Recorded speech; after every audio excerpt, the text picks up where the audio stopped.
Morning, everybody. How's everybody doing? It's been a week or two there since I did a vid, so I thought I'd give everybody an update here on the Applique leaf lady. She's all done, ready for latex.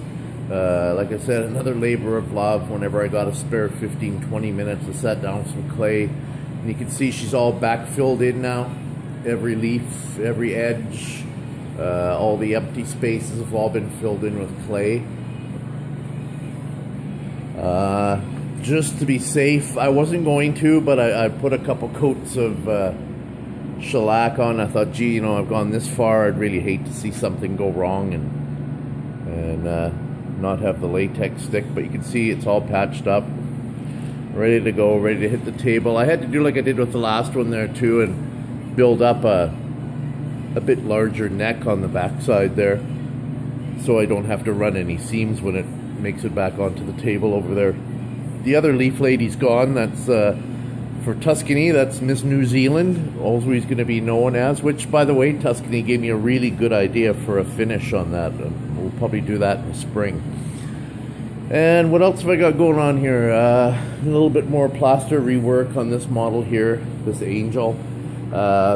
Again, you know, I like that old world charm stuff, the rustic look, but it was just a little bit too pockmarked for me on the dress. So I just spent some time. It's just about one more fine sand probably, and it's going to hit the table with some latex too. And then something I wanted to talk about was, I know it's come up before in posts last year, I think you remember this model. I think last time I didn't have rubber on it. It was just I was just doing some plaster work and sanding on it. But at about coat number 5, this whole area here bubbled up.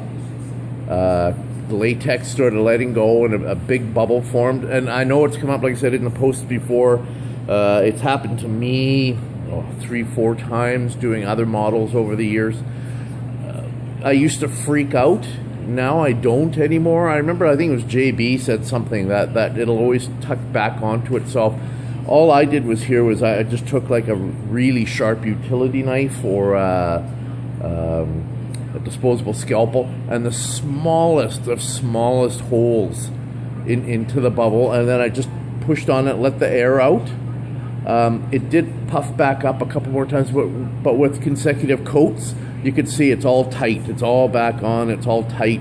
There's no looseness. So I think if you see that on your models, don't panic. Don't freak out. It does all go back, and I've had that experience before too, where you freak out and you don't know what to do, and you come back a couple days later and you still keep putting your coats on, and it all settles back down again. So just for something for anybody, if that's the first time you come across something like that, not to panic too much about it. So she's just about ready.